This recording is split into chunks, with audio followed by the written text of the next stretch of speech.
Steve Kornacki, who has, I believe, our first look of any exit polls of the evening. Tell us about where these polls come from, what they say. Yeah, let's talk about this first before I show you some of the numbers. It's the first wave of the exit polls. We're going to get more numbers over the next few hours, so some numbers are going to move around here. Obviously, exit polling is a little bit different this year. There certainly were folks out at polling sites today collecting interviews with folks who went and voted early, but there was a lot more this year in terms of exit polling of contacting voters in all sorts of states who had voted early, who'd voted by mail, who'd voted in person early, finding out who they were, calling them, including them in the exit poll. So there was a big effort placed in that. I'm going to show you just a couple national numbers about some broad things you're seeing here in the exit poll. I think this was an interesting question here, asking voters to choose between the two major themes here you really heard a lot about.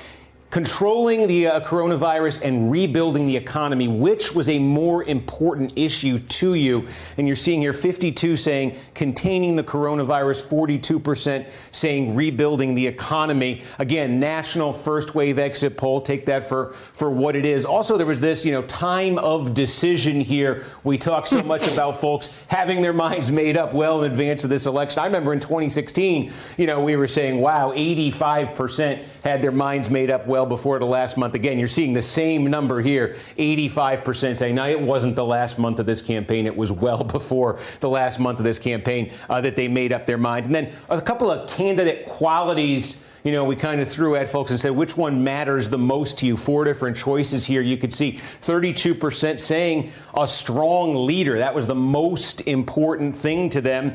Having good judgment clocked in at number 2, caring about people like me at 21%, and then uniting the country at 19%. These are the 4 main qualities.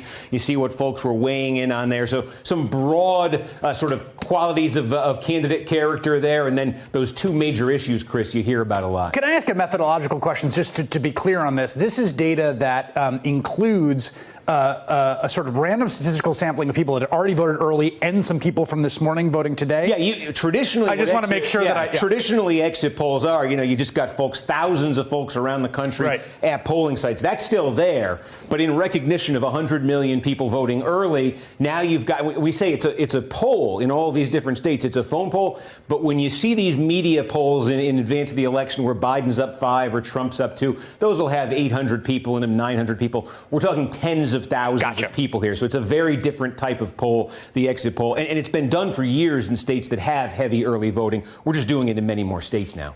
Hey there, I'm Chris Hayes from MSNBC. Thanks for watching MSNBC on YouTube. If you want to keep up to date with the videos we're putting out, you can click subscribe just below me or click over on this list to see lots of other great videos.